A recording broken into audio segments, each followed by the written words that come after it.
This is Project Camelot and David Wilcock and Bill Ryan and Carrie Cassidy, and we are here to have a discussion about what's coming in 2012 and any other topic that crosses our minds. It's unscripted, we are unprepared, it's late at night, we've been celebrating David's birthday a few days ago, and that's half of 70 years and 10, and we congratulate him for making it this far. We've made it a little bit further, but we've still got a long way to go. And David, congratulations, you're the baby among us here. Well, or is thank that, this is meant to be a compliment, not an insult. I've been knocked for my age in this field for so long. But you're also the tallest and the fairest. Well, yeah. So wait a minute. I'm going to object to that, but okay. The tallest. Absolutely.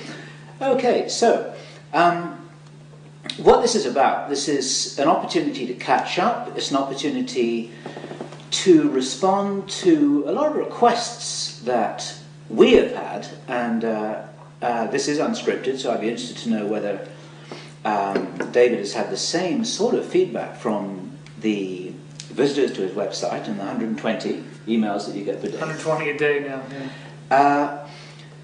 To discuss between us the state of the world, the state of the cosmos, as much as we're aware, what may be happening, what may not be happening, what kind of information we've all been receiving between us, what is reliable, what is unreliable, what our take is on all of that. Certainly, when you start to study these 2012 fields, and the whole idea of there being a change in the world that's happening right now, invariably you see what my source and other sources have referred to as planetary inconveniences. And that's a beautiful euphemism. Yeah. I've never heard that one before. I must have a planetary inconvenience.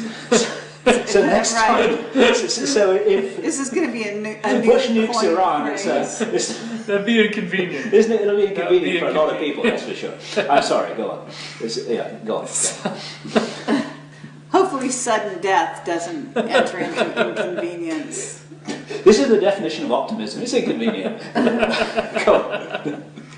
Go on. Go on. It seems to be that. There is a unified model that puts all this stuff together and shows that we are being pushed to the next level of our evolution. And in order to evolve, the universe gives us what is called catalyst, and catalyst is oftentimes not what we would want, it's what we don't want. So a lot of times we get what we don't want, and that's the prod that gets us to take down the shield of armor that we put around our heart. Just as individuals do in their lives. Yeah. And so in your own life, if you have a negative thought about yourself, you don't love yourself, that doesn't mean everybody comes and loves you. That means that you attract people to yourself who don't love you.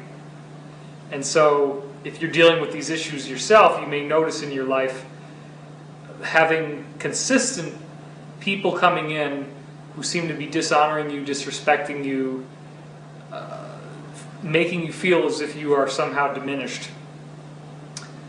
And the reason why that happens, according to this esoteric philosophy, is that by seeing your reflection in someone else, you have the opportunity to grow from that reflection. You're basically seeing a projection of who you are inside your own mind. The part of yourself that you don't want to see, your shadow, becomes magnetically attracted to you with great intensity and power. And the metaphor you're using is that the shadow actually is global events that may be occurring around us, and for each of us this is the reflection. Is this in the sense that the Earth itself is a sentient being which functions both electromagnetically and with these torsion fields that the Russians have talked about, which is also the field of consciousness.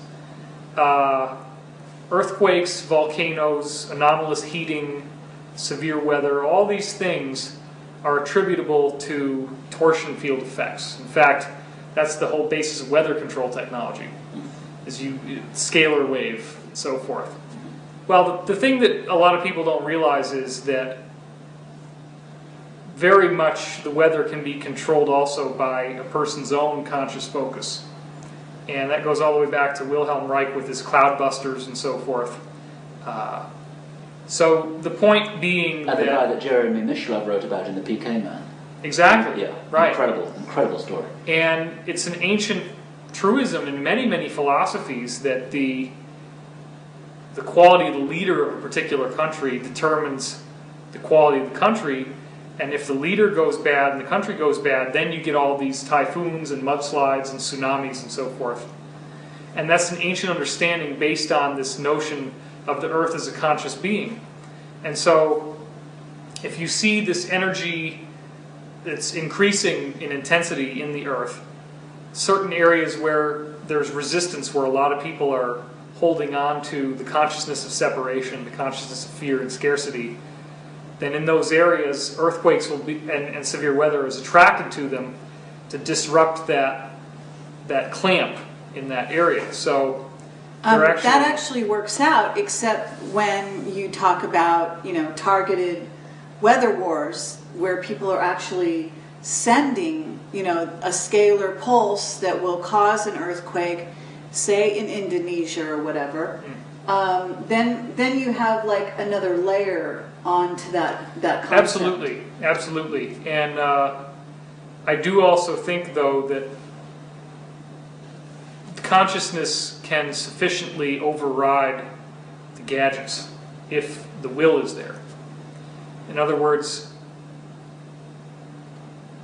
even the gadgets, I think all they can do is nudge along and make something happen faster than would have happened anyway. Right. So the idea being, if consciousness in Indonesia, if that was a targeted area, or Japan, because we just talked to Ben Fulford and they were talking about how Japan was being threatened by the U.S. With a scalar weapon, saying they were going to cause an earthquake if Takanaka didn't do certain things according to the will of the U.S. Let's be honest. I think part of that also was the cynicism of the ruling class, based on this fire the grid meditation. Remember that? Right. Everybody was getting these forwards about, fire the grid. We're gonna light up the grid. Well, those earthquakes that were right underneath the nuclear power plant was like hours before the fire the grid meditation. So I think whoever was pulling the lever was trying to get it to exactly coincide with the fire the grid. And they probably built it up, the charge for the earthquake, too fast. So it didn't go off at the exact moment of the fire the grid thing. It happened too early. But that really showed me somebody was trying to hit that point. Well, but meaning what? They were trying to throw off all the meditators? Yeah, they were trying to make it look like it did the exact opposite, so that people would have this benchmark that would say, not only does it not work, but it actually does the opposite. It actually makes it worse. Okay, but that perhaps is a simultaneous, rationale for a certain, negative action, but at the same time, they were, sending a message to Japan and to Takanaka. Oh yeah, absolutely. I'm saying both of those things are true. Okay, yeah. But it was the timing where they say, "Hey, look, we can also hit fire the grid at the same time that we're threatening." Okay, and then you come back to the idea that the Japanese people, though, could have perhaps turned that around if their consciousness was in the right place. Absolutely. You have to understand that many of these things that have been planned don't work out. And I do believe that we're like children in a sandbox, essentially. And there are beings of vastly higher intelligence and vastly higher ability that essentially make sure that we could foul up the nest if we want to, but outside of the nest, not much is going to happen. And even inside the nest, we live in a very highly structured reality. This is the most intrinsic thing to awaken to on the spiritual path, is so many people are living their lives thinking that it's just cause and effect on the most gross level of, like, if a human being does something, that's what happens, or if nature does something, that's what happens, but there's no other causality. And it's this magical awakening that happens when you start to see a connection between your thoughts and the manifestation that happens. Yeah, sure. And then that dismantles the whole expected cause and effect training one's whole life, and then that creates the space for miracles to occur. Absolutely. And you and I have been talking about this just over dinner here, about the extraordinary things that can happen once you kind of give that permission. Right, and as you were saying, the synchronicities that people are having now are so extraordinary that if you dared to put it into a film screenplay, the readers would never let you get the script sold. Yeah, it would never be admitted. Crazy things happen. Right. I mean, like you were talking about the money thing that was going on. Mm-hmm.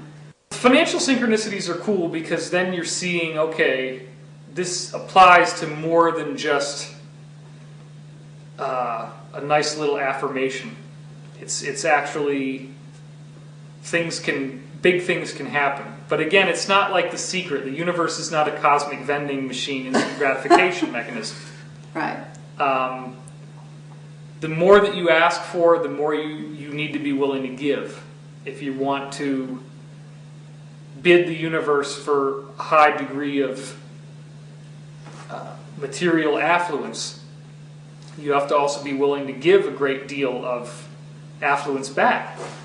And I really think that principle of namaste is very much what the new internet thing is about. A lot of you who watch this video, you may be interested in transitioning to an online income, like I've done. And what I believe is the new standard for the internet now is you have to give away like 50% of your best content free. Because if you don't do that, then people are not going to want to buy stuff anymore. So it's the same principle. You give and you get. So now the internet has really equalized all that. You can't just give a website that puts out a sales pitch and doesn't show you what you're going to get. Because people are doing that, but they're not selling anything. Whereas if you circulate your wealth, it comes back to you much more readily. And by that token, then we're really going to get rich because we don't sell anything. Well, that's why I donated to you guys, because you haven't... Well, actually... But there are two metaphors here which I really like.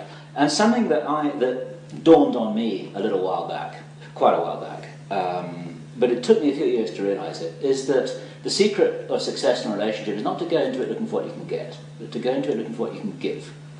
And then that enables that return flow, which is the kind of thing you're talking about. Mm. And the other metaphor, which I really love, is that you don't get rich by hanging onto your money in the same way that you don't live forever by holding your breath. You've got to let it go, and then it comes back, and it's just a form of energy, and energy is meant to move, and so on and so forth. And well, in the Deep South, we have an expression, I stopped worrying about money so it'd come find me to get some attention. I love it. But, you know, look, listen here. What I would love to talk to you about, this is great. Let's just imagine for a moment that you're psychic, okay? And what do you think, if you're a betting man talking about money, what's going to happen in the world in the next few years? What do you think? And we're not asking you to peg your reputation on this. This is just the cornerstones for a discussion that we want to have. What do you think is going to be going on? And we have to preface this by saying that over dinner, which we have had just previous to this, we had a long discussion about some of the predictions going up into and including and beyond 2012 that Dan Burish was telling us, some of which we can't even release on this video interview yet because we haven't gotten permission. But there were things discussed over dinner. So whatever David says right now may or may not include some of the things that Dan Burish mentioned that were seen in Looking Glass. Well, it's the most esoteric forms of intelligence information. We're talking about intelligence probes into the future, reaching into the future to see what's going to come back, or rather to see what kind of future we're going to be heading into, which then, of course, makes the whole thing subject to change because human beings have free will and have their own agendas and have everything else in the world going on, and therefore that enables people to spike the guns if they don't like the future that they see, and you get all kinds of push-pull effects going on. Also, looking at it changes it. Yeah. Well, and in private conversations I've had with Dan, he's expressed that, hey, we don't really understand the technology, We don't really understand how it works, and there's more and more evidence, which he himself validated, to suggest, as I also go into in the 2012 Enigma video, that the intent of the person running the chair, or in this case, the intent of the person running the looking glass, does determine the outcome. But what we hear over and over again, ever since the days of, you know, Walter Heisenberg and Niels Bohr, consciousness is king. Right. It's coming back to us in the micro Right. and the macro all the time. This is the Okay, story. so I will not shirk from the realm of controversy. I have been getting a lot of Barack Obama dreams. A lot. Oh, really? A lot. Ah. They are presenting him very, very favorably. I had a dream recently that telegraphed that some big nasty thing was going to happen to him, that it was an inside job, that it was intended to try to diminish his credibility, and that he was going to take a hard hit from it, but that it wouldn't kill his candidacy. And that was before this whole thing came out about the preacher. Yeah. So, it would be a very intriguing and fascinating possibility. It may not happen, but it would be an intriguing and fascinating possibility if he was able to actually win the election. Because what you're basically dealing with is a bloodless coup against the ruling elite, the royalty that has been secretly, covertly running the country since at least 1913. So, but what's so important about this presidential election is that it's the last president's term for 2012, right? So if there's any credibility in 2012 at all, then we have to consider that whoever is president during this time is the pivotal moment. So, I personally do believe that, you can look on tbrnews.org as a website, www.tbrnews.org, and read these Voice of the White House insider disclosures, and it will... TB for... TBR, Bravo? For The Barnes Review. Okay. tbrnews.org. And there's a column called Voice of the White House, and it has proven itself to be a very valuable source of intel. It's somebody who works within the White House, in the Bush administration, and who has been sort of secretly letting loose all sorts of insider stuff, telegraphing this, that, and the other. And he's said on several occasions now that they are terrified of Obama winning this election. Yeah. Great. He is not in their pocket at all. Oh, what is this source saying about, war with Iran, for example? They're desperate to try to get it to happen any way they can. Yeah. And the national intelligence estimate was a leak to basically torpedo that from the highest level. Exactly. That's in there. There's all kinds of stuff in there. They're terrified about Pakistan, terrified that they're going to get a nuclear bomb, and they're covering all that up in the media because it's such a scary thing for them. They're terrified about the economy. It's hanging on by a thread. It could go at any moment. They say that the next thing that's going to happen is the credit card crisis. Right. That basically the credit card industry is actually just as bad as the housing industry. Yep. Oh, yeah, Yep. absolutely. And people are defaulting on their repayments all the time. Yeah. Sure. Right. That's actually why they're offering these incentives to file your tax returns, because so many people are not filing. Yeah. They can't even begin to go after non-filers because there's way too many. Yeah. It's the same thing. They're not paying their houses. Why would they pay taxes either? Yeah. Yeah. Yeah. Right. So what we have is a source that says, American money is only good for the next 2 years. We've got secret witnesses coming forward saying eventually there's civil war for America. Basically, we're just talking about the state of the economy and the fact that the banks are failing right now. And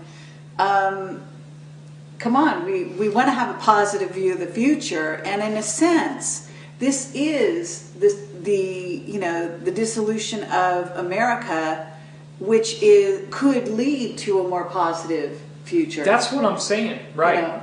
I mean, you do have to consider the fact that there is the contraction of the birth canal in the process of giving birth to a baby. And it's painful, and you scream, and it hurts.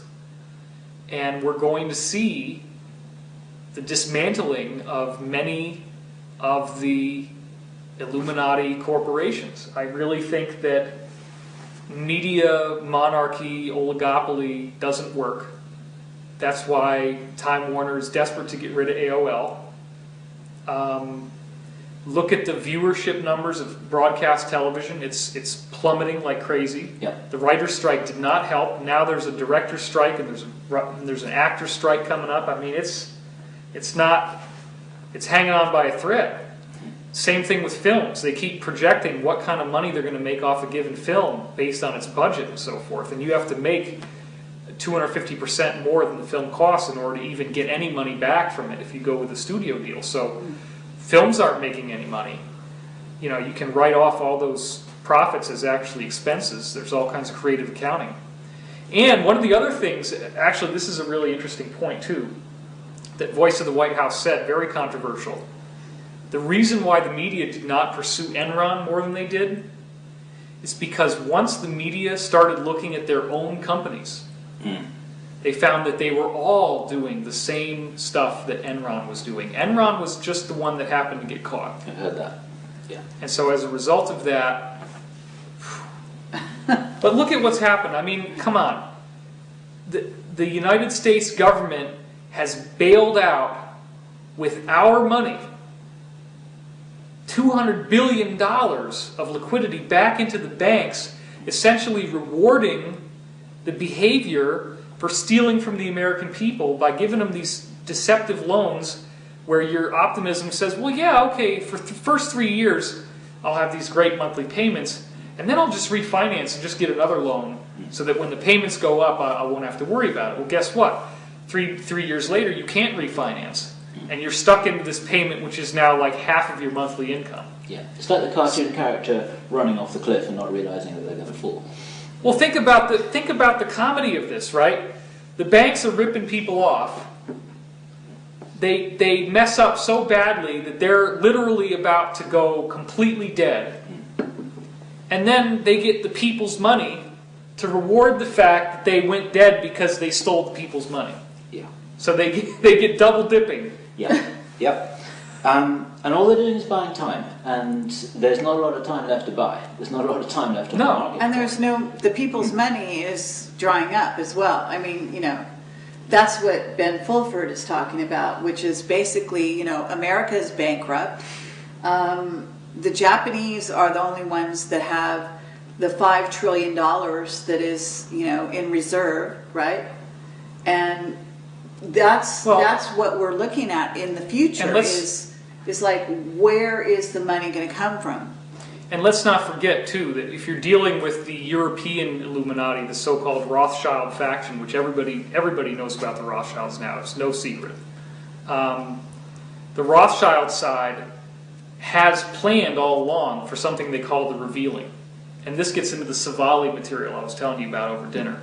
Savali is the name of a woman who is a whistleblower who was a mid-level Illuminati working at what they call a regional level. This is SVALI. SVALI. A lot of that material has gone off the net. You have to go to archive.org to find it, but it is all in there. Savali is the most comprehensive whistleblower ever to come through. There are hundreds and hundreds and hundreds of pages of documentation. Very specific, naming names, all this stuff. And what she says is that they have had a plan. Originally it was to culminate around the year 2020, something like that. Possibly later, but the idea being that they want to reveal to the world that they have been the ones pulling the strings. They want to come out in the open and be welcomed as liberators, just like how the U.S. government thought they'd go into Iraq with the shock and awe campaign and then be welcomed as liberators. Now, this revealing is an orchestrated plan which involves the manipulated financial collapse of the world economy first, followed by the bankers themselves appearing on the scene with the financial solution. We will bail you out. But in so doing, they also suddenly pull the ripcord and reveal this subtext that has been in most of the movies that you've seen and loved throughout your life. where they have been secretly installing all the different aspects of their spiritual philosophy. And they believe it's a philosophy of enlightenment. They believe that when you learn to behave this way, that you become enlightened. Their perspective is that God is not here. Because they've been doing all the shenanigans they've been pulling for thousands of years, and nobody has stopped them. They continue to do it. Yeah. So they don't believe there's a God, Yeah. other than the one they've created. This matches closely with what we've heard from Leo Zagami. By the time you're watching this, our Leo Zagami interview will be published. That's very exciting, because nobody's filmed him before. Yeah, right. It's such a labyrinthine story. It's extremely hard to summarize it. We've been warned off parts of this by someone who's contacted us privately with very good intentions. It's where the string trail goes. We have to follow this. We're not going to follow this exclusively. Leo talks about them grooming what is, in essence, an antichrist. Absolutely. That is already alive on the planet right now, he says. And they are basically going to be steering this individual who is corruptible and therefore not really a candidate for, being a savior of the planet in any way. And yet they're grooming this person as if they would be a type of a savior.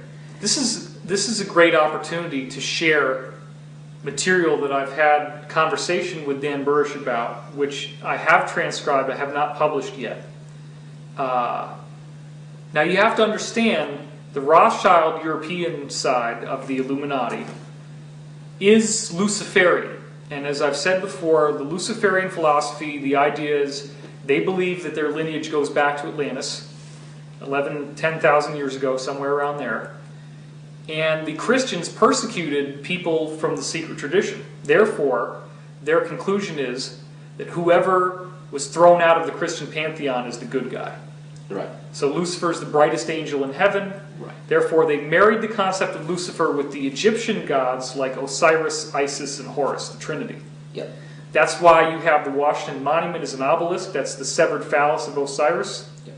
You have the Statue of Liberty is Isis, Yep. with the rays of light coming off her head, and then the torch, which represents the mystery schools, Yep. and the book, which represents the secret mystery teachings. It's exactly what Zagami said. Yeah. See?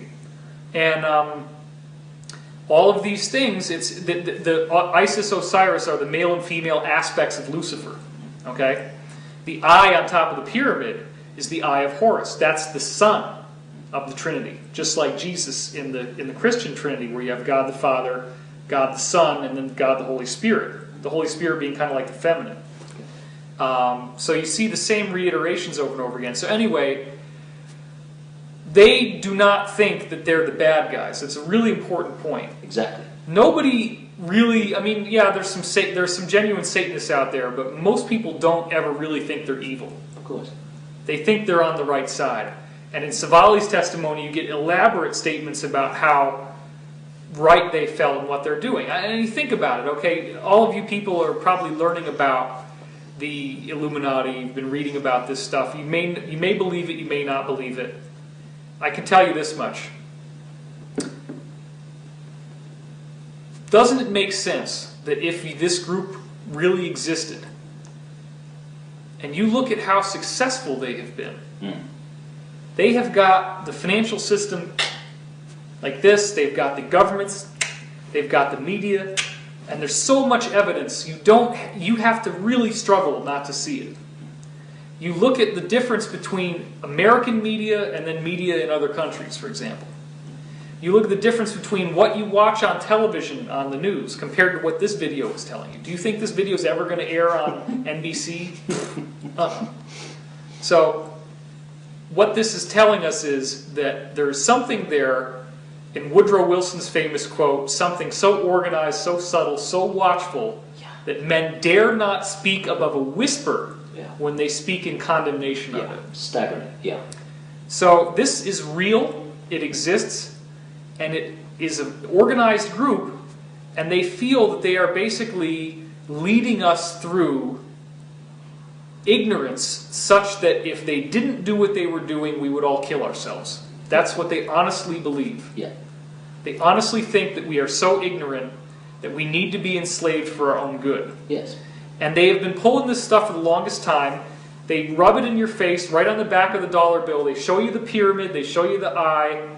They even say, Anu et Septus, which means God has looked with favor on our beginning, and Novus Ordo Seclorum, a new order of ages is born. Right? They're trying to create an enlightened, illuminated age. And everything is for our own good, including mass genocide of 4 billion people. Right, It's for because our own good. too many people means that you're not going to have any food and everybody's going to die, so why not kill off the undesirable ones? Yeah, and we'll thank them in the end. Right, Yeah. and they'll be lauded as these great teachers. Now they do have a spiritual philosophy which is quite elaborate. That's another thing people don't realize is like this is not just people getting off on being corrupt bankers. This is a very intense a meditation discipline, a philosophy which has elaborate depth and complexity. And elaborate rituals. Absolutely. And it is a Shrine. philosophy in which you can have metaphysical ability Yeah. because you're basically stealing energy. Yeah. You're stealing energy through sacrifice, you're stealing energy through terrorizing people, and that's real because when you, and we all do it. See, that's the other thing. It's like the Illuminati is just an externalization of what we're all doing to each other. And if we stop doing this to each other and ourselves, then they're going to lose their power, and that's what's happening. That's one of the things that I think is so important to realize is that the one thing that they can't handle is the exposure. And the game is already over. It basically is a common knowledge now on the internet that these guys are out there. All the secrets are coming unwound.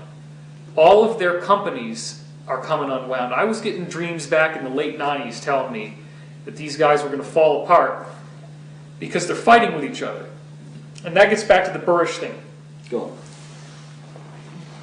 The Rockefeller side, the U.S. side, the neoconservative, okay, they are basically fundamentalist Christian. They're not Luciferian. And that's a really important point. People look at people like George W. Bush and they look at Cheney and they look at the neocons and they say, oh my God, they're all Lucifer-worshipping Satanists. That's not true. Bush's side is fundamentalist Christian, and that's true. That's what they actually believe. That's part of why they've allied with Israel, because they have a strong allegiance. However, Israel and that whole side has taken the same playbook that the Illuminati are using. They're doing the same tricks. They're pulling the same stunts. But, getting back to your thing about the Antichrist and what you said Zagami was saying, which mirrors what Savali was saying, Burrish tells me that there is sort of this relationship between the Illuminati, which is the Europeans, the Majestic 12, which is the UFO, or was the UFO division of the Rockefeller side. And then there's something called the Committee of the Majority, which is kind of where they meet together. Yep. And there is a sort of agreement, a don't talk, don't tell policy in the Committee of the Majority, that the Illuminati will never mention anything Luciferian in any of the meetings. And that as long as they don't make any attempt to try to put their philosophy out openly, they will not be bothered. Furthermore, deliberate efforts have been made by the Bush/Rockefeller side to ensure that it is impossible for a singular world leader to ever emerge. Specifically to throw off the possibility of the Illuminati Antichrist world leader prophecy from ever coming true. Mm-hmm. So you have to understand, the Rockefeller side honestly believes they're on the side of Christianity and good. The only way they can fight these guys is to use the same dirty tricks they do, and they honestly believe they are in a war with the devil, that they are in a war with Lucifer. Yeah. So this is the stuff that's going on. Now what's ironic about this is that they're both using the same negative stuff. So it's basically two negative groups. You have to, I mean, I appreciate what you're saying, but on some level, you also have Skull and Bones, True. which is using the same Luciferian rituals. You've got Bohemian Grove, where a lot of these people are going, and they have Luciferian rituals and sacrificial, That's true. demonstrations, That's some true. of which are supposedly actual. So there is, running through Right. both of these sides. Now, And as I Dan said, believe there's dirty coins in each there, side. exactly. Right? I mean, there are good Christians, if you want to call them that, within the Rockefeller contingent. Whether or not the Bushes are actually falling into that category, I sincerely doubt. All right, we cannot know exactly what's going on, and we cannot divide up these particular players as to their loyalties. But I think it would be a gross generalization to say that That's true. That the Rockefellers are over here on the fundamentalist Christian side, and the others are over here on the Luciferian. I'm just saying there's definitely right. this line going through, and there's also something to be said, because it all does go back to some degree to Crowley, and before that to Egypt, and some of the symbolism is absolutely valid. I mean, when you get down to Horus, Isis, and Osiris, you are talking. There's positive symbolism in there as well. That doesn't have the Luciferian taint to it necessarily, but it is about yin and yang. It's another way of explaining, the secrets of the universe. So it's, what it comes down to is that a lot of these principles have been subverted and made into, in other words, you can talk about sacrifice. I mean, there was sacrificing in the temples in South America in early religion, right? Sure. Because they felt that it was going to, help their crops to grow, et cetera, fertility goddesses and all of this. There were blood sacrifices. There were, things of this nature. But what happens is human beings they're interpreting these concepts literally. In other words, the idea behind them, the secrets behind a lot of the Illuminati literature is about enlightenment, true enlightenment. Enlightenment through, activating the Kundalini, uniting the chakras. Absolutely. These are the positive side of this concept. The trouble is that it's subverted and it's made literal. In other words, when Christ in the Roman Catholic faith, you eat the bread, and this is the blood of Christ. You drink the blood of Christ. This is symbolic. Okay. They don't mean literally go out and drink blood, but unfortunately you get these Luciferians that are literally trying, they will go out and drink blood. Right. I mean, so they will take it literally. This gets back to consciousness is king, because what they miss is that it's a mental process. It's a symbolic process that is to stimulate the movement of the spiritual energy into the right directions, and this is through symbolism and through the mating of the opposites and the union of the opposites. It's quite esoteric, and it takes a great deal of study to begin to understand. And to bridge over and cross-reference into one of our other recent interviews with Richard Hoagland, here he is saying that in order to understand the space program and the secret space program, you've got to understand that there are three factions who basically worked in various degrees of alliance to create this whole thing. There's the Nazis, there's the Masons, there's the magicians. We ran out of time and tape. We didn't get to talk to him about the magicians, and we're going to go back and get that story. But here we go back to another part of the conversation we had over dinner. We're talking about Hitler and the channeled information that the Tool and the Real Societies got about the Nazi discs that were very real. That basically, at the bottom of the whole Nazi agenda, you've got magic. And magic, just as you were saying, Kerry, it's like the surgeon's knife. It can be used to kill or cure. Right. And when we talk about magic... 33rd degree masonry has the Palladian rite, which is where you become the glove of Lucifer. Yeah. It's When we're talking about magic, we're talking about applied consciousness power as something that is hierarchically senior to the physical universe, something that all spiritual disciplines recognize. but then it's like one's conscious intention behind that that determines how you use all this stuff. And of course, what the Illuminati, if I understand it right, have been doing for generations is they've been keeping us all in our box by saying that all of this is nonsense, we're just meat bodies, we only live once. Consciousness is not king at all, consciousness is just some kind of evolving property of matter, which is categorically untrue. And I can't completely agree with that. That's what they want the slave race to think. But they understand what they call radiant mind energy very well. And they understand that by enslaving people, you harness their radiant mind energy, and it makes you more powerful. I would completely concur with that. Absolutely, right. Yes. So absolutely. They very much do believe in this stuff, and they use it. But they also want us to stay dumb so that we feed them energy. And to go back to another story in the UFO community, just give me 60 seconds on this, because this is just an important little insert here. We can play this in the video. Bill Burns, who interviewed Admiral George Hoover of the Department of Naval Intelligence before he died, was able to get on record from him that one of the biggest secrets, once again going back into the UFO field, okay, so you've got Roswell, so you've got a crash disk, or you've got aliens, or you've got extraterrestrial or extratemporal visitors of some kind. It's like, well, what's the big deal here? Well, where this all goes, and where the questions lead, and where it starts to get uncomfortable, and where the line gets drawn about where the authorities do not want this to get out, is that the secret is that we have tremendous power, and we do not realize our power, and this is the biggest secret because the authorities are frightened. They're scared.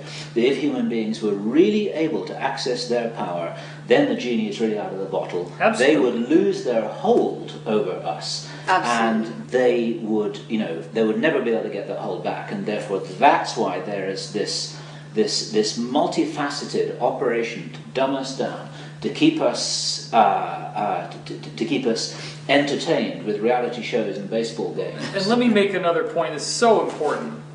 If you are writing about the Illuminati, if you're reading about the Illuminati or the ruling elite or whatever you want to call it, and you're afraid of them and you're angry at them, they win. They win. Yeah.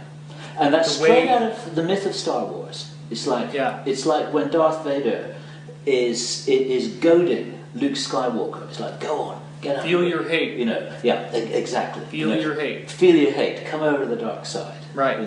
And I'm sorry. So the idea being that when you are afraid of their power and you're trying to sound the alarm, and you're actually worshiping them. Yeah. You're actually worshiping them. Because you're playing their game. Because you are buying into the belief that they have all this power. Look, they're falling apart. The wheels are falling off the chariot. Everybody knows about this. Savali revealed that the number of Illuminati in our country is less than 1 in 100 people. I mean, it's like 1% of the population. Now, and what my guidance has told me... There's still a lot of people. Yes, So but okay, cool. when you consider the fact that most of the people who are in the Illuminati do not want to be in the Illuminati. Okay. There would be a mass exodus, a mass revolt, if they could get out. But they can't, because you are punished with death if you leave. So the thing is, there's a lot of family out there. They don't really want to do this. And my guidance has said for so long that when the time comes, they will not have the people to hold the guns. Right. If they tried to do this, the people... Because mostly what they would need also is the cooperation of the police force. Now here's another thing that drives me nuts, right? People write about, the slave camps. That there's all these slave camps in the U.S. And they're going to herd everybody into the concentration camp. And electromagnetic mind control in it. Look, you're not going to... And even if they say, they're going to bring in the United Nations troops, because it's not going to be American cops that are going to do it. Look, if you're reading this stuff and you're worrying about this stuff, you are worshiping the Illuminati. That is worship. You are paying fealty with fear, because that's all they need. Hitler's quote, "I do not care for the allegiance of the people. All we ask for is their fear." That's all they want. Because when you have When you fear them, they win. Because you're feeding them energy. It's like a battery. It's a real energy power source for them. Okay, now... Okay, but where we do you have to draw the also... line? Let me ask this question first, okay, because... You're going to pounce on me now. We're probably... Yes, we've got this pincer movement here, right? No. We've got this all flat. Where do you draw the line between triggering people's fear with alarmist, exaggerated rhetoric? And here I'm sort of putting words into your mouth because this is what you might say of some websites, including some of the information that we report, and legitimately informing people so that they can take their power into their hands because they know what's going on and Absolutely. they are therefore better equipped. Now, I'm not saying that reading about them or watching this video is worship. What I'm saying is the attitude with which you hold in your mind as you read about this is so important. If your attitude is, oh my gosh, it's all looking cloudy and gloomy and we're screwed and these guys have got us over the barrel and it's a foolproof plan and it's never going to be defeated, that's when you've lost it. However, it's very important to educate yourself about the fact that they exist. And the reason why is, same thing that you read in Dale Carnegie's book, Winning Friends and Influencing People. Everybody on death row says, well, you know, they deserved it. The people I killed deserved it. The mass murderers. They don't say they are evil. Everybody rationalizes what they do. So they are nothing more than a projected, exteriorized reflection of what fundamental imbalance there is in the planet. Somebody's got to come down here and do that mirror for us. And that's the job that they have, and it is a sacred responsibility. And that goes back to what you were saying at the start. Yeah. They are quite literally here to be our teachers. They are here to show us the parts that we don't want to see. And so when the best way to study about the Illuminati is to realize how the negative self-talk that they have and the way that they rationalize everything they do is something we all do. We all do it. Okay, and I think that's fine, and that's absolutely legitimate what you're saying.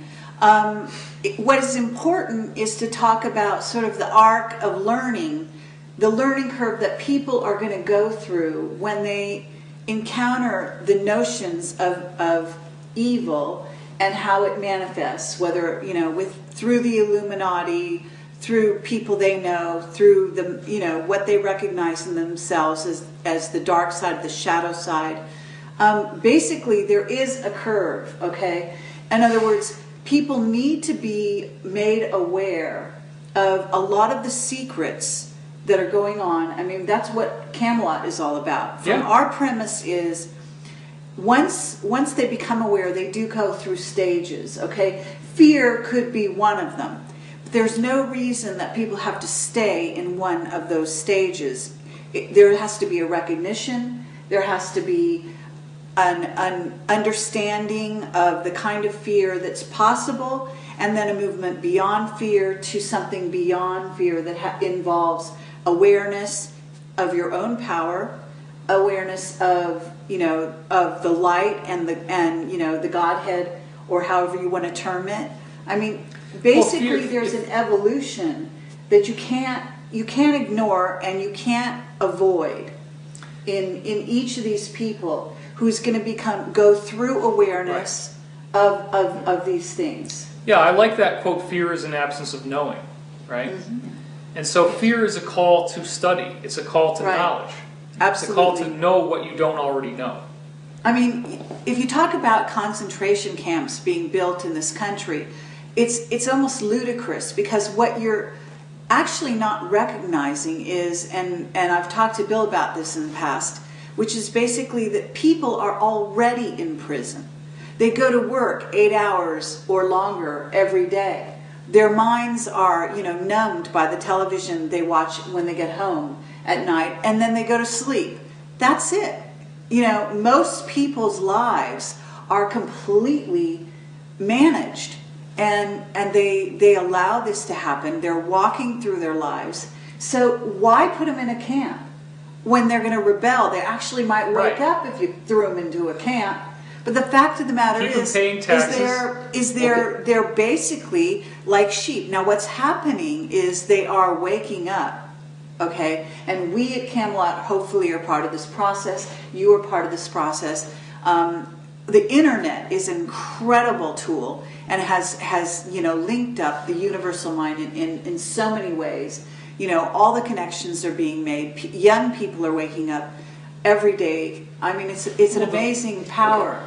But at the same time, to say that the idea of prison camps has any kind of bearing on people's lives, I mean, it's ludicrous on a certain level. I want to ask you two a couple of questions here, because not because I'm representing a diehard view of my own, but because it's our job between the three of us to represent questions that people watching this will have. Absolutely. Okay? So, pardon the euphemism, I'm going to play devil's advocate. Okay, here we go.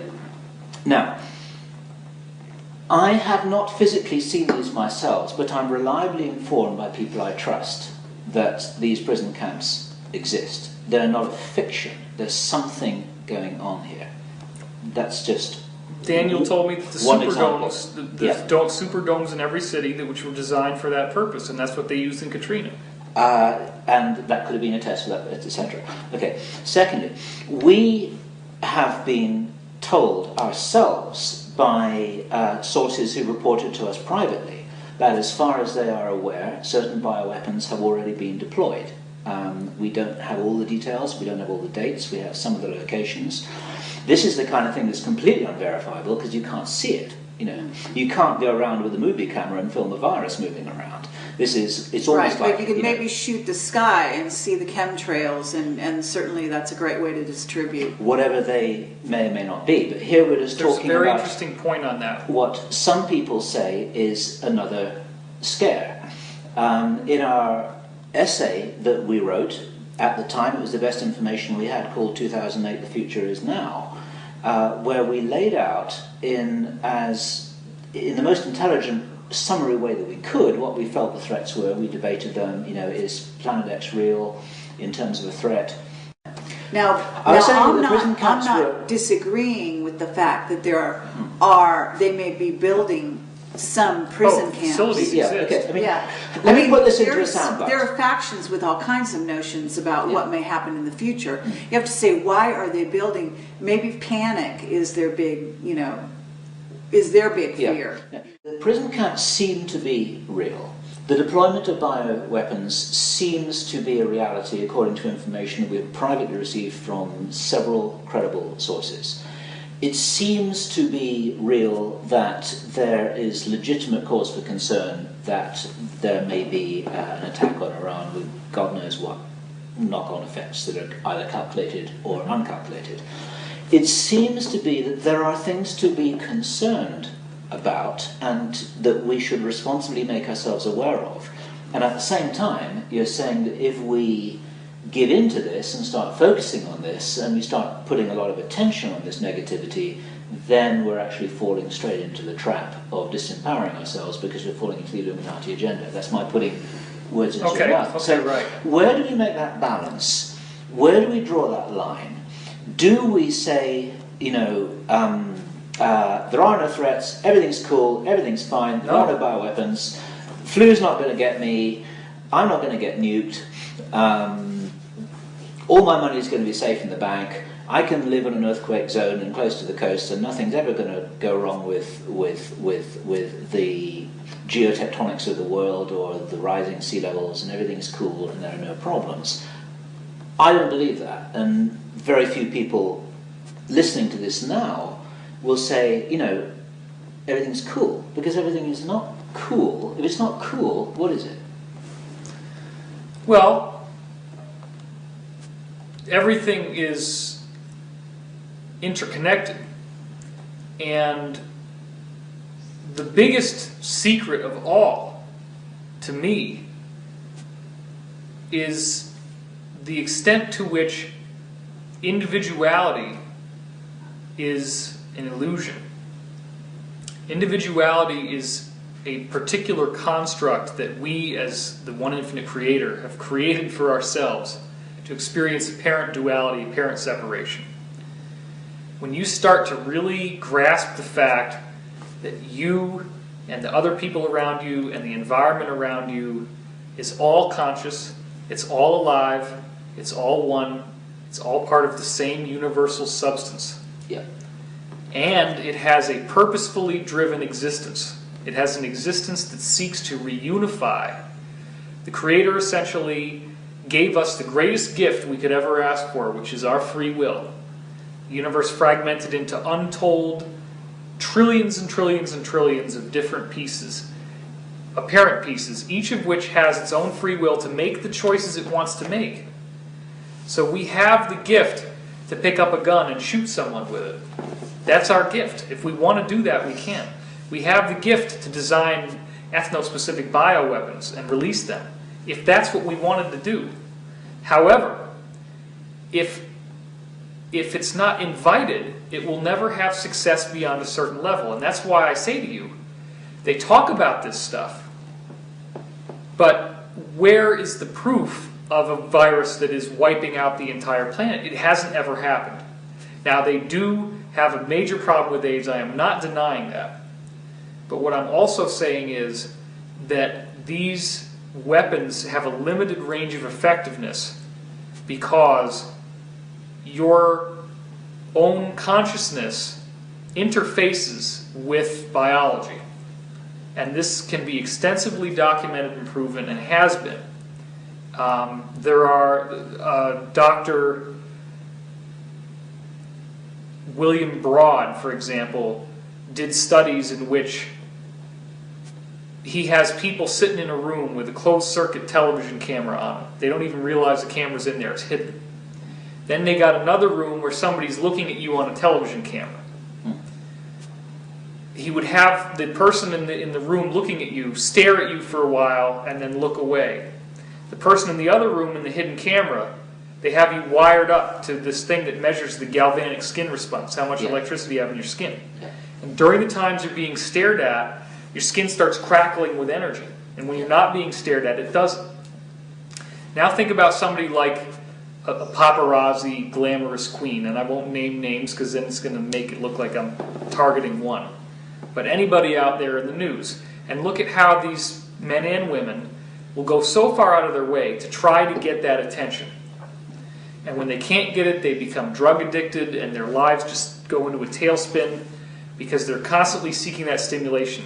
If you don't think that there is a real high that they're getting out of being those public figures and having all those people stare at them, one person staring at you on a closed-circuit television fires off your skin.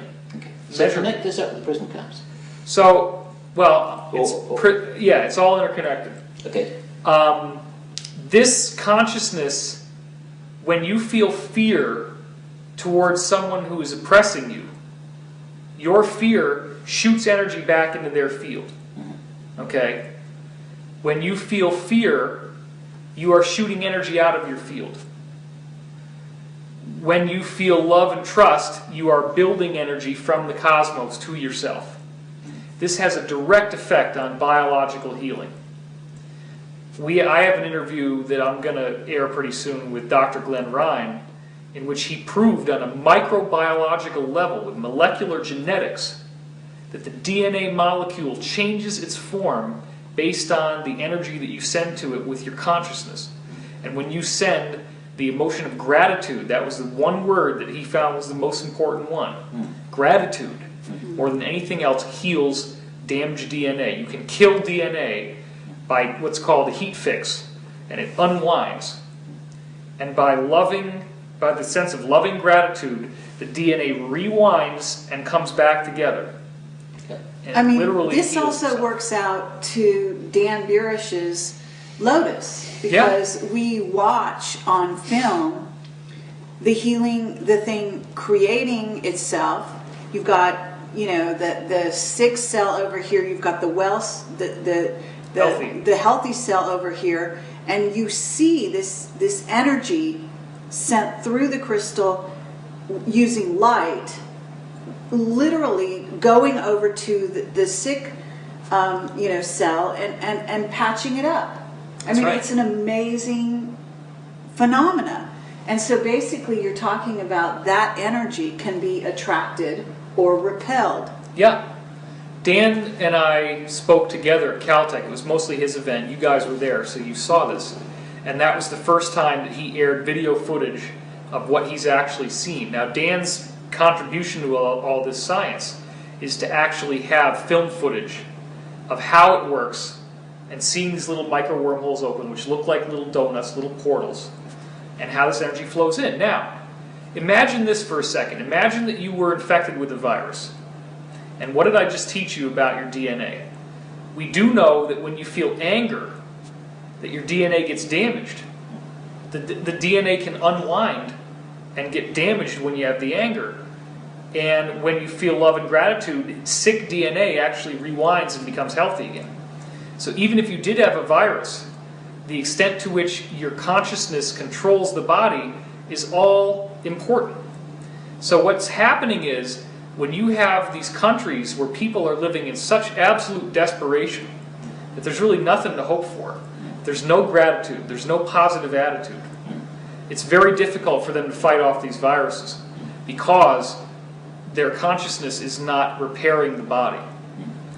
But you could very well be carrying a disease and not have it ever affect you. And again and again, another point so fundamental that we have to keep coming back to is that there are very, very powerful entities. And your own Henry Deacon, this is a logical leap that I'm amazed that they don't make in the inside. He describes energies and powers and beings that are powerful enough to generate the moon and put it in its position. Yeah. Why would they not also think that these entities would be powerful enough to stop an epidemic from turning into an epidemic unless it was what we needed? Why would they not think that these entities would deflect a coronal mass ejection from the sun if it was not needed for us to go through that? Okay, I'll leave that as a rhetorical question. But there's a tag to that, and the tag is this. In one sense, you could say that I'm an ambassador for these higher forces because I've made contact with them, extensive telepathic contact, documented 500 client readings, all this evidence that shows that there are real beings out there who have a real effect on what's happening here. And these positive forces, it's my understanding, are guiding us through an evolution on the planet. And they basically want to make sure that it doesn't break. They want to make sure that things stay as clean as they possibly can right up to 2012, which is when this apparent dimensional shift event happens. And so there is a very deliberate effort being made to thwart and to offset those kinds of negative future possibilities. That's why, like, for example, AlMartinRaw.com had this whole whistleblower thing that came out about how the Bush administration was planning to put in fake weapons of mass destruction in Iraq, because if they could have found, and they even said it on the news, remember that? We know there's 10,000 gallons of anthrax and and it's right there in Tikrit around Baghdad, right? Yeah. Well, that's because that's where they're going to put it. Yeah. But then what happens is somebody else finds out they're going to do this fake thing, and then they go and frag the team that does it and kill them on friendly fire. Yeah. And now they're out there somewhere. Nobody knows where the hell they are. Yeah. So the point is that all these little things keep happening, which appear to be random, but they're guided by higher intelligence to ensure that these bad things don't happen. But I still want to bring this down, still playing devil's advocate here, to real practical matters, because we get messages practically every day from people who are concerned because they read stuff and it freaks them out. And there are websites out there that are very irresponsible, in our view, in their almost deliberate scaremongering. I'm sure you get the same concerns from people who are really, really quite frightened. We get people, and they're smart people, they're not dumb people, they're saying, should I be bringing a child into the world now? What do I do with my real estate in Florida? Is my home going to be flooded? Should I leave California? Are there going to be giant earthquakes? This guy, Edgar Casey, said a lot of stuff a few years back. They say, should I be leaving the United States? I hear that a lot of the intelligence communities are moving to South America. If George Bush has bought real estate in Paraguay, should I be moving there too if I've got the resources? People are asking, we even had somebody, who said, listen, I'm thinking of emigrating to New Zealand because I figure there I'd be free from radioactive fallout. And there are quite a lot of people out there who are getting freaked out by stuff that is almost becoming a kind of meme. Like 2012 is coming up soon and we're all going to die if we're not lucky, And right. We don't subscribe to that, but there are people with practical concerns. What do you say to people with real estate in Florida? And it's a real question. But I want to get to a deeper subtext in one specific point of real estate. Okay. Let's just go there. Let's just go there. So you fucking die. All right? Is that all you think there is to your life? Are you done? Right? No, but I mean, this is no problem. Okay, this is no problem. But even people who have accepted that whether they die or not, but you have a responsibility if you're on the planet to survive. That's I understand, but what I'm saying is even a metaphysical what I'm saying is this though. The fact that you are going to die, I'm going to die, he's going to die is a scientific fact. Right. Right? We all know it's going to happen. Except that none of us die. But are you? I mean, it's an illusion. Well, are you really going to say that to a mother who's got a 3-year-old child and is worried about her responsibility? We get people talking to us. Okay, but I'm leading you through a process because I haven't gotten to the punchline. Okay, go on. This is the process. The process is dealing with the fact you're in a physical body which is mortal. That doesn't mean that's who you are. There's plenty of evidence that there's much more than that. There's studies of remote viewing where they go and remote view a target, and while they're remote viewing the target, they're picking up light, they're picking up gravitational sensors, and they're picking up movement sensors in the area that's being remote viewed. That's been proven. Sure. So we have something more, something that goes out of ourselves. We lose a little bit of mass from our body when we go out of body. So, if you can deal with the fact that you are going to die, that your body is going to die, you also have the opportunity to make a choice. If today happened to be the last day you're ever going to be on the planet, would you want to be spending that day in fear and in worry and in terror? Or would you want to live your life with the highest integrity and the highest compassion for others and compassion for yourself that you possibly could?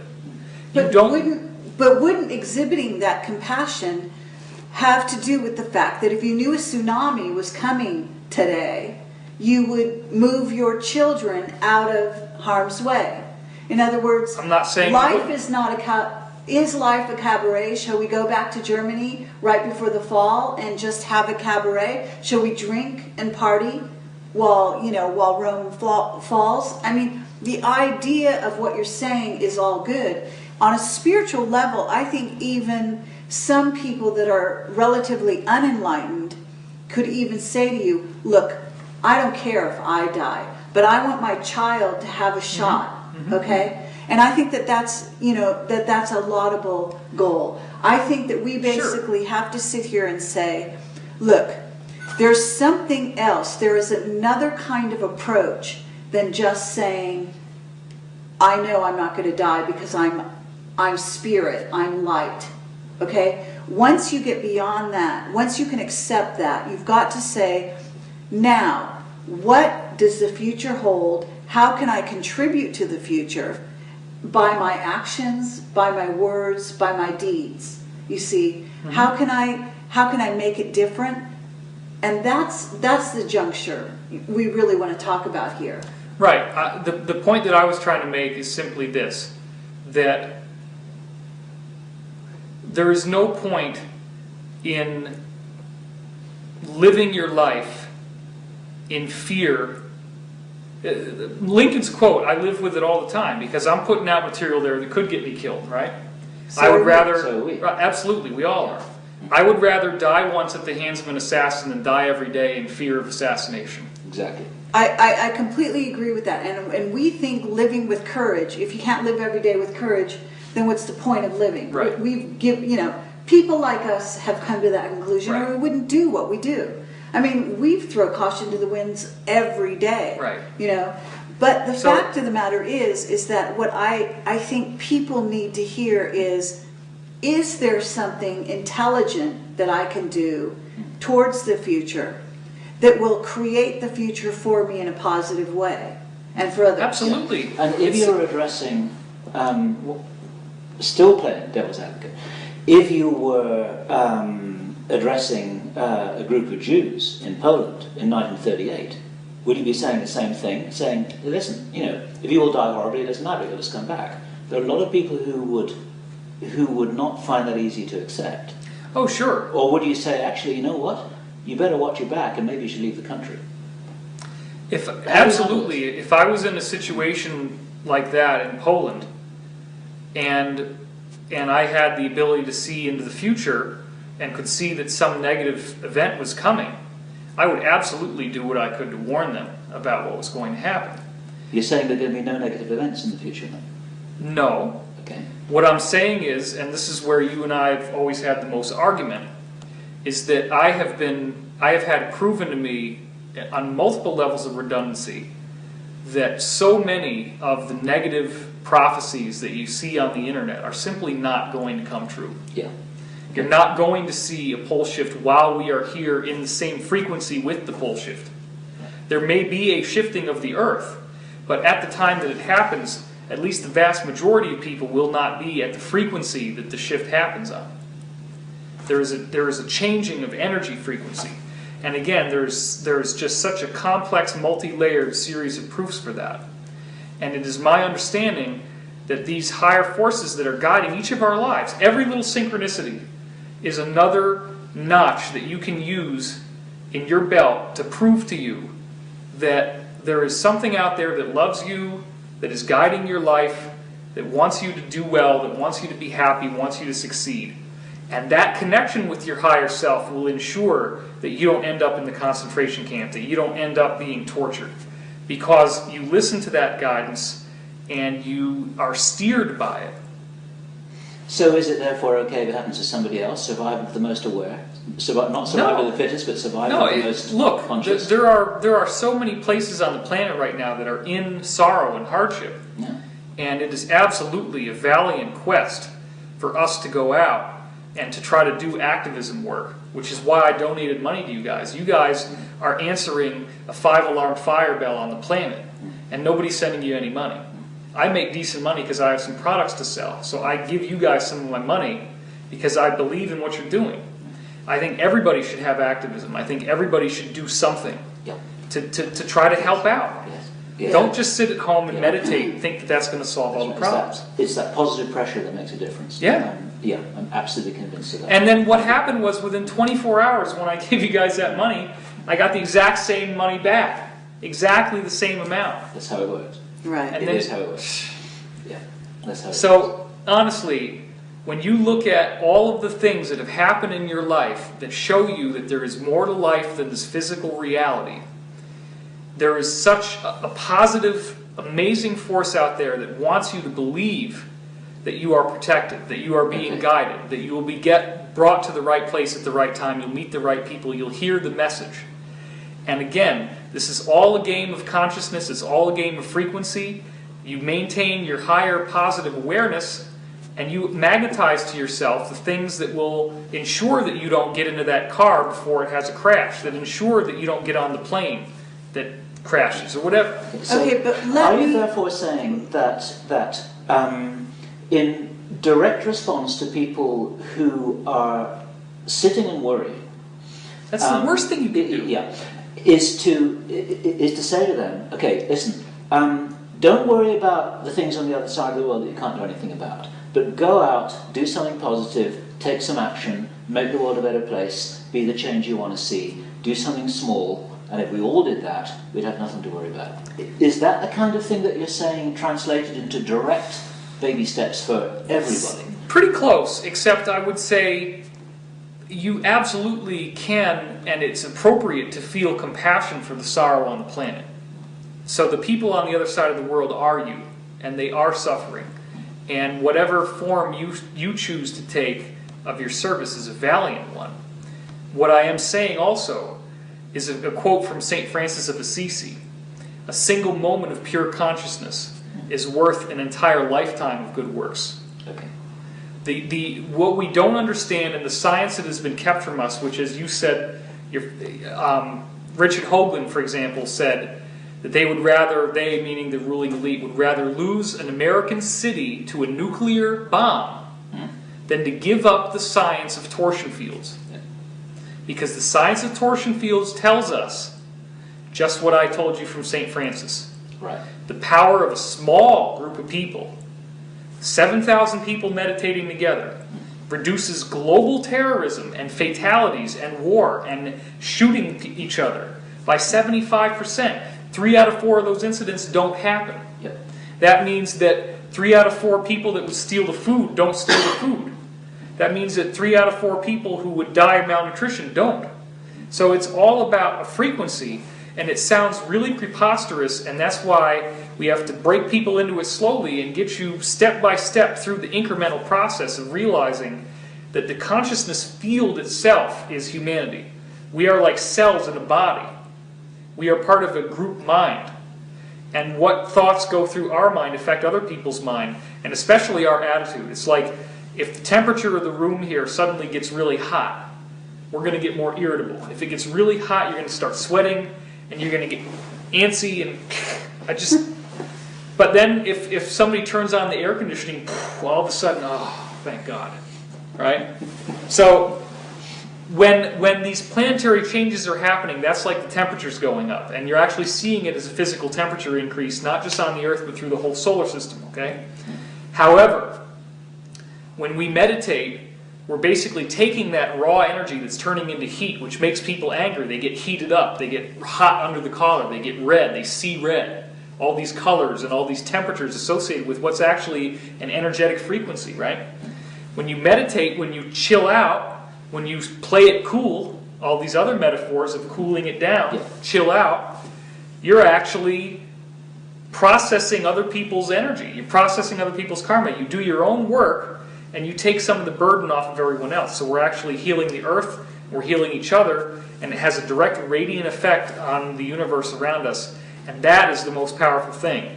If people learned that they could sit at home and pay nothing and simply do their process and get in touch with their creative spark and become the creator by creating and enjoy yourself and get your passion, follow your bliss, Right. you are healing the world.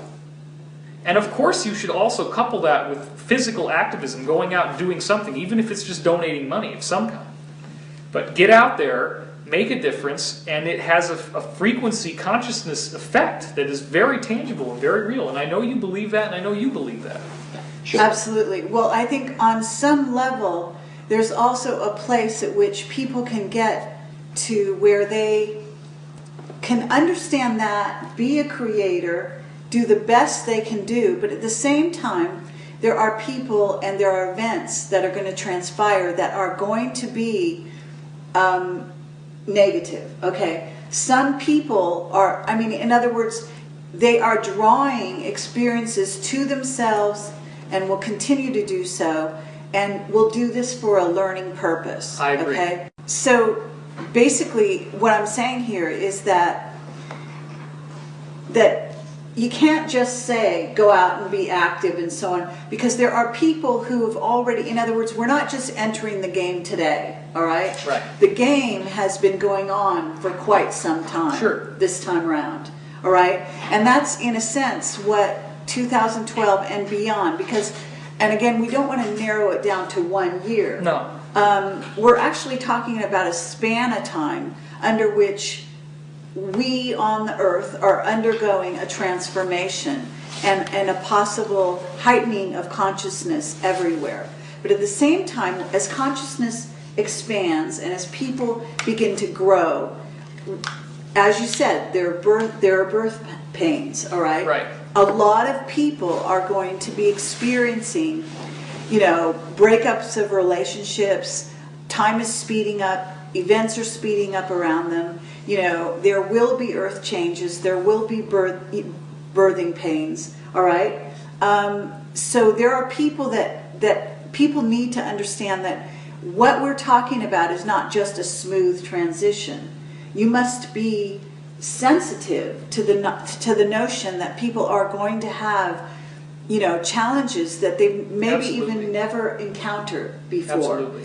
But it's what you bring to the challenges at this time, and hopefully this kind of a discussion, opening up discussions like this around the planet for preparing for something that could be negative, for dealing with something that may be negative, whether it's a tsunami, a possible tsunami, whether coastlines, as they say, Bariska, this indigo child is saying 2009, the coastlines are going to be inundated by water. Okay, this may be a global phenomena.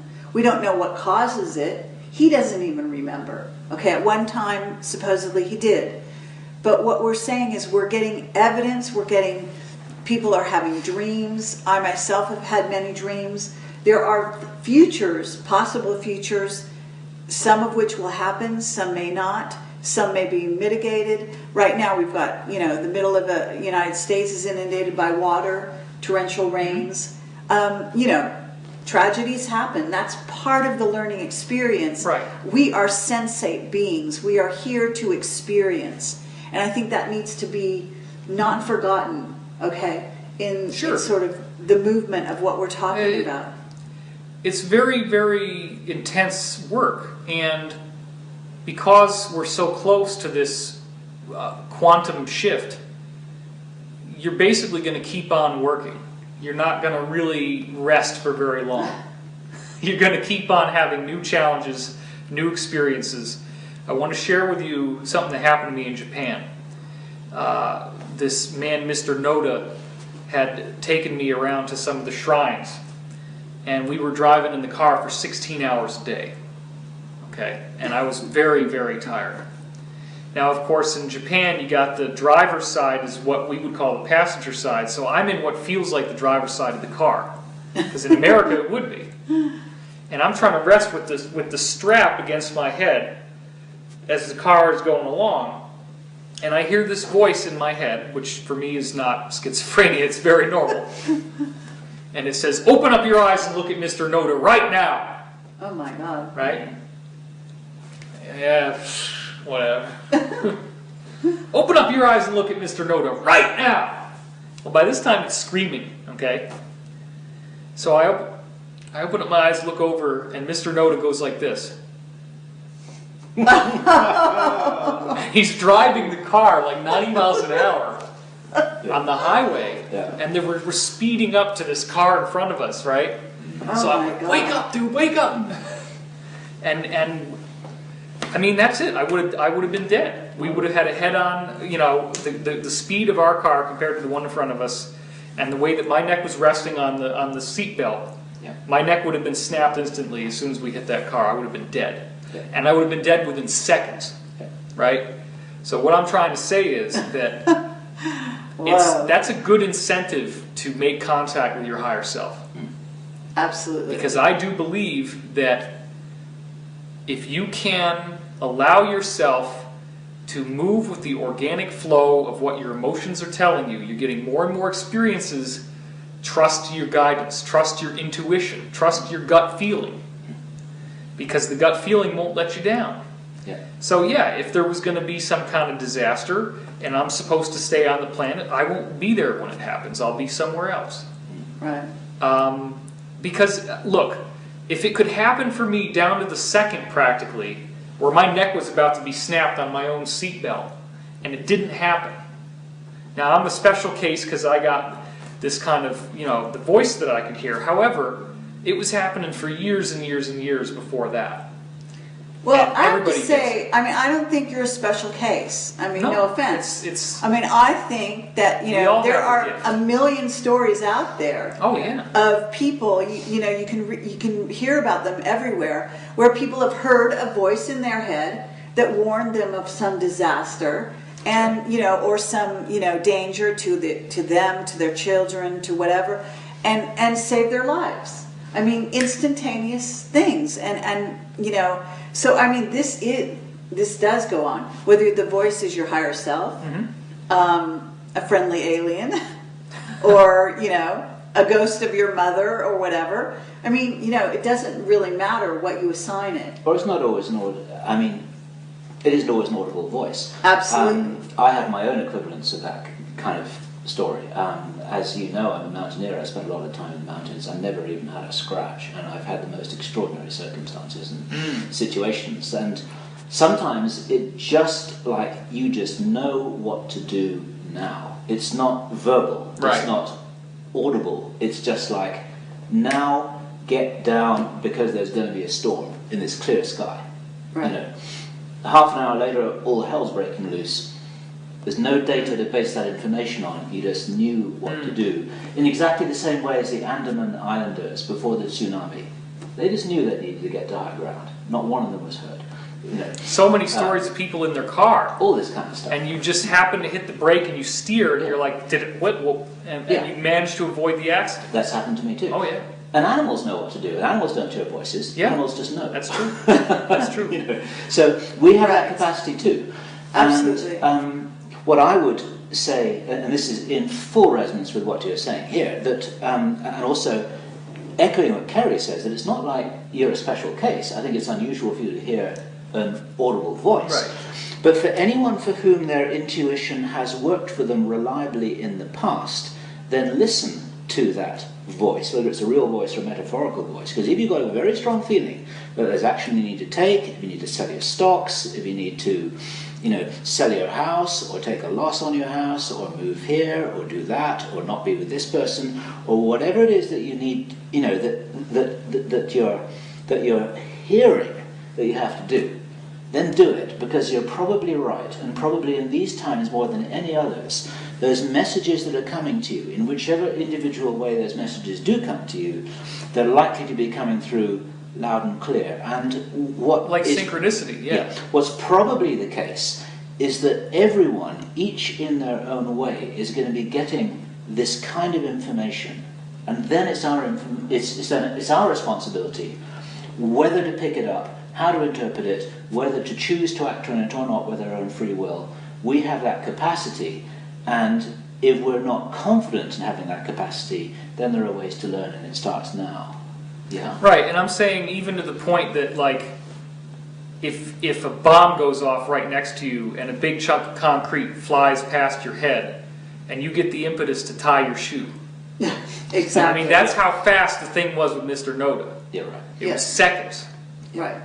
So the point is, there is something out there that loves you and protects you, and the more that you listen to the things that your conditioning would tell you, oh, that's just superstitious.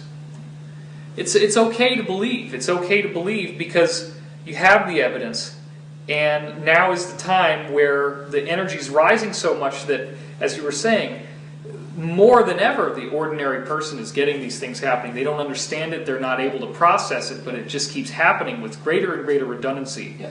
And like you were saying, I think if somebody's going to be guided to sell their house at a loss, you're going to get a lot of synchronicity happening that will happen around the times that you're thinking the right thought, the thought that's the right decision to make. Absolutely. Synchronicity is a great sign. It's wonderful. I mean, reading the signs is really important, and that becomes, that's a skill that you can teach yourself.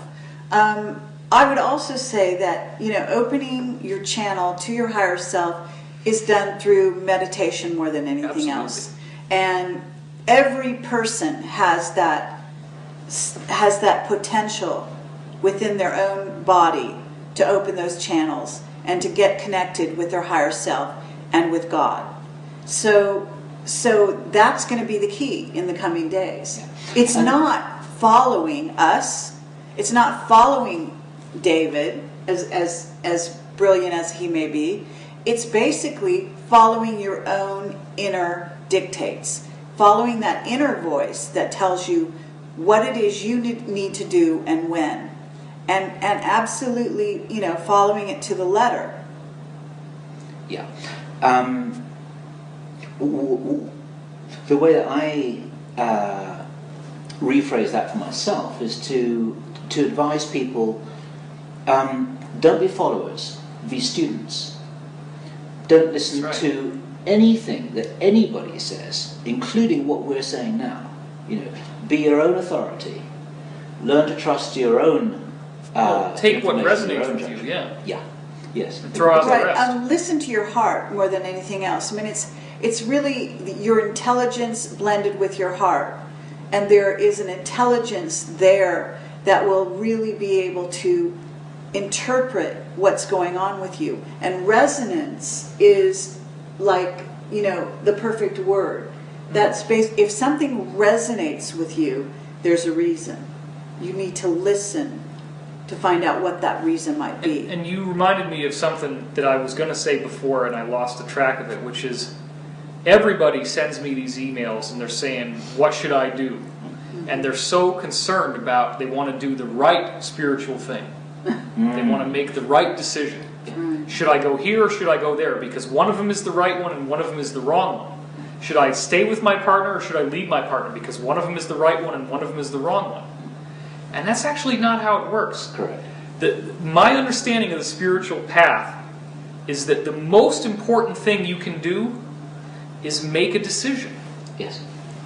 Not that one is right and the other one is wrong, but that you go through a process of analyzing your opportunities in one direction or the other based on what you think is going to happen and make an informed choice about what you want to do. There are multiple paths that can happen that will be beneficial for you and spiritually uplifting for you. Yeah. So you don't need to go try to get a palm reading or a tarot card reading or a psychic reading, because if you go and blindly follow what somebody else says because it's the right thing to do, then you guarantee you're going to have to repeat that lesson. Yes. The best thing you can do when you're presented with a tough challenge is to figure out for yourself what you want, because that's what your higher self is waiting for. Your higher self is saying, what do you want? What is your bliss? What is your passion? Because the universe does ultimately say, your wish is my command. That is true.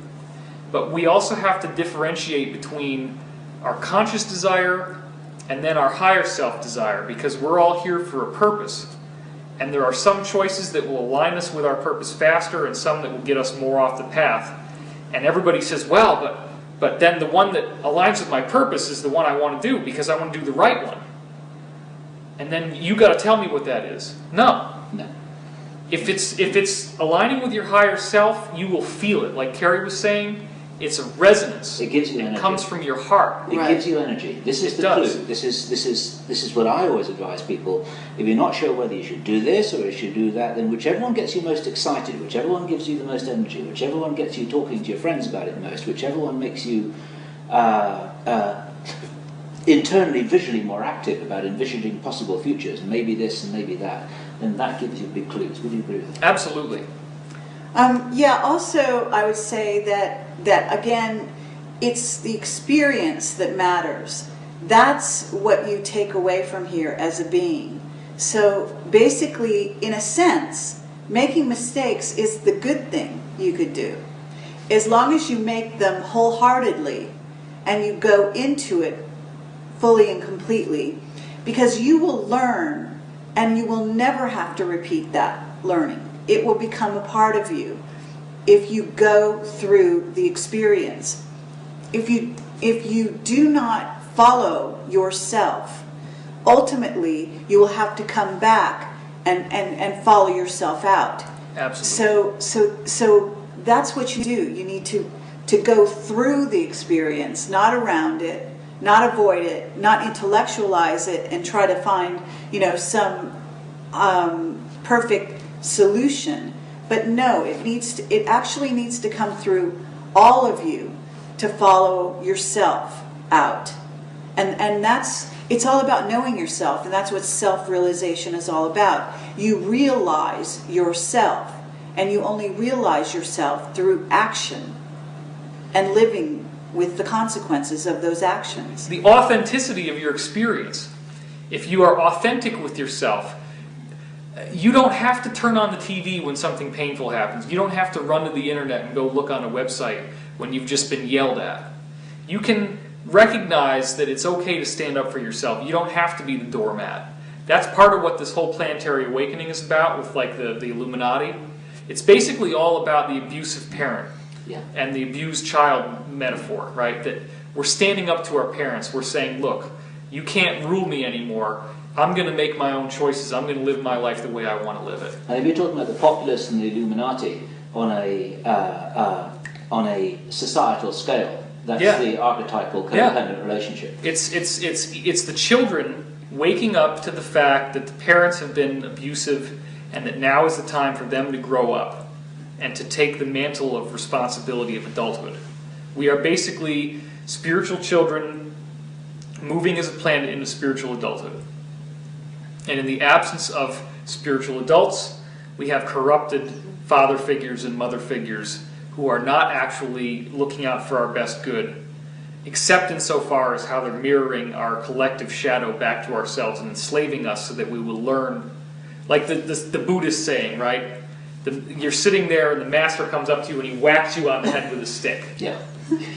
What is the spiritual meaning of this? And then the next day he whacks you on the head with a stick. I wonder what this means. There's got to be something, because he's so wise, they're so powerful.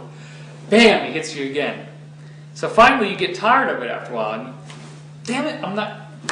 Oh, now you are learning, right? So that's the basis of what's happening to us. We're learning to respect ourselves. Self-respect is the core of getting past addiction. Addictions is fundamentally lack of self-respect. We don't love ourselves, we don't embrace ourselves, and we don't love ourselves enough to take the time to be with our feelings. If you don't love yourself, then your feelings are alien to you. The bad feelings are something that you just want to push away. It's like, no, I just want to stay over here where the light is bright and the grass is green and I'm happy But guess what? The more that you try to do that, the more that it's this little tiny circle that's surrounded by an ocean of shit, right? And in order to really actualize your potential, you got to realize that ocean of shit is yourself. And all you have to do is start looking at it, and the light burns away all the problems. It might come through some emotional release and some pain, but it does happen. And that's really what's happening on the whole planet. Like your interview with Fulford, I mean, he said these things before on Rents and so forth, but he has such a positive view because it's true. We have more than enough financial resources on this planet, if they were not being siphoned off to our corrupted parents, that we could end poverty, we could end hunger, we could end energy crisis. We have the free energy, we have the anti-gravity, we have all these technologies. When we learn about the consciousness science, we learn about our interconnectedness. Even if 2012 doesn't mean anything, the prophecy will still be fulfilled just by what we have and what we can know. That's such an important point.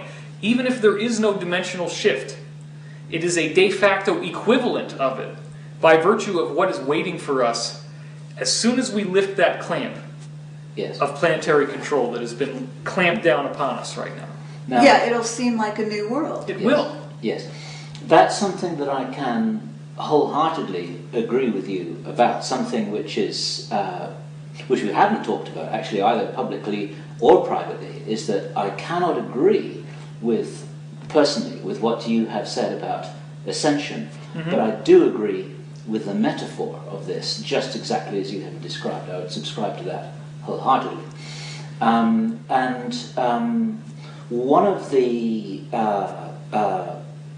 very clearly announced signs of hope, and you must have heard this yourself, Dan Burish's on-stage interview with Rob Simone at Laughlin, where he said there will not be a catastrophe, there's going to be a renaissance. You remember that? That was actually very triumphant. It was very inspiring, and I do actually believe that. I believe that wholeheartedly. Absolutely. And there may be some growth pains along the way, but I do fully agree with you that that's where we're headed. And what we're doing with this video right now is helping that to happen. And what you can do to help us is circulate these videos to your friends, turn people on to what we're doing, because publicity is the best way for us to be able to help more people with this message. And it's not like PBS where we're going to say, oh, the phones are ringing and please call. But honestly, you can send us money and that's cool, but the best thing you can do is give us publicity. Get it out there, because that's awesome. People hear about this and it helps them. They feel better. And they be learn how the to, change you want to see. Yeah. Most important is get authentic, get honest with yourself. Go into the gratitude and live that life of the promise of abundance, and it will start to flow for you. That's truism that cannot be denied. Take a few risks, swing out, and you may be astonished with the changes that you see in your own lives and those around you. Absolutely.